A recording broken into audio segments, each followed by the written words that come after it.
pulling viewers, isn't it? To get as many people watching their channel as possible. Yeah. And it does work. You're quite right. But it robs the situation of the grim reality. You're right.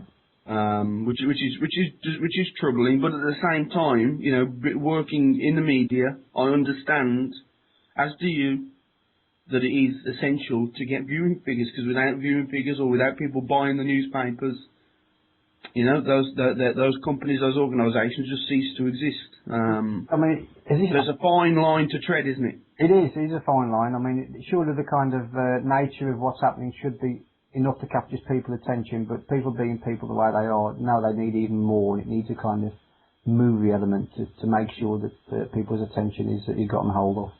Well, that's the thing, isn't it? You know, if the BBC News are treating it soberly and sensibly, but the ITV News are dramatising it and making it all action-packed with incidental music and just glamorising it, well, the BBC are going to struggle if they don't follow suit, because before they know it, there'll be nobody watching their channel.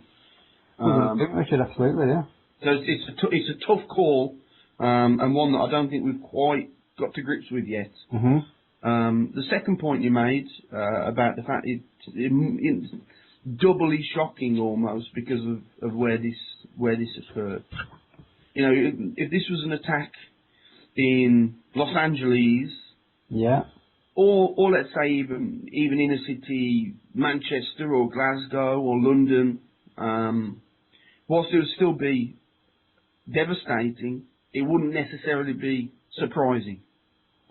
Isn't that the case? That's absolutely the case, Richard, yeah. I'm surprised. So you actually agree with that then? That it's... I do actually. Yeah?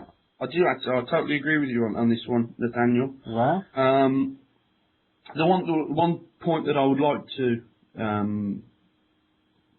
emphasise really is that I feel that this is yet more evidence of the spread of radical Islamism.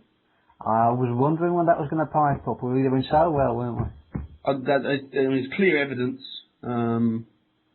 This blonde, blue-eyed white man, Anders, the killer, clearly an extremist follower of Islam. Of Islam? Of Islam, clearly. Now there's an interesting take. Now this is nothing that's being said in the news. Really not, no. This is, in my heartfelt belief. You're gonna have to justify that one. No, I'm not. So you'd like to sorry for laughing. Maybe assume in all situations, but you think Mr. Breivik is a fundamentalist Islam follower of Islam? Yes, I do. Okay. You've set me back there. Have I? I'm all for kind of thinking out the box and pushing the boundaries of thinking, but you've ripped me right out of the box there, Richard. and your refusal to justify it is causing me distress.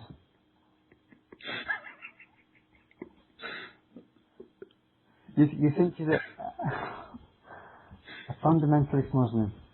When the first news came out, when he turned himself in, which he did, he turned himself into the police and admitted everything that he'd done. The first information that was coming out was that he was a Christian. Okay. Yeah, that's right. Yeah, it was. That was a lie. Okay. A pernicious lie. A pernicious lie. Okay. Spread by extremist elements of the Islamic faith. Consider the possibility, other than... It's not a possibility. No, hear me out, Richard, hear me out. Come on, you've had your say. Okay. Do you think it's a possibility that instead of him being a fundamentalist Muslim, which I would suggest is an extremely extravagant view to take, he could just be a poor Christian? A poor Christian? A poor Christian. But there is no such thing as a poor Christian, because we have the wealth of Jesus' love. in our hearts. Well, So the concept is non-existent. well, should you choose to follow that religion, I would suggest that there are a good many people that haven't reached the capacity yet of having a wealth of Jesus' love in their hearts. They may go to church on a Sunday. They may well enjoy a cup of tea and a natter with their friends. But do they have the wealth of Jesus' love in their hearts? I think a lot of people would agree that no, they haven't. So, could it be possible that Mr. Breivik was one of those people? No. Okay. Well, case closed. Thanks very much for that. What the aftermath? Richard, tell me your thoughts on the aftermath. Obviously, there was a strong sense of unity in Oslo and indeed all over Norway, including, of course, the wonderful visions of Christians and Muslims walking in tandem in unison in memorial service and so on. Your thoughts? Yes, I mean, even at times of war, it is possible, under moments of great hardship and sorrow, for enemies to unite. This is the first time, Richard, I don't know if you're trying to provoke, but I'm finding myself getting a little perturbed by these viewpoints. I'm merely answering your questions, Nathaniel. It's not my fault if you're so narrow-minded that you can't accept my position. It simply provokes the question, of course, that you see Islam and Muslims as enemies. You don't Not all. Not all. Oh, right. Not all of them. Not all of them. That would be ridiculous. Oh, okay, yeah. But some of them. Just the bad ones. Just the bad ones, okay. So you know, as like a blanket kind of viewpoint, do you see Islam as the enemy? Yes. Well, that's good to know.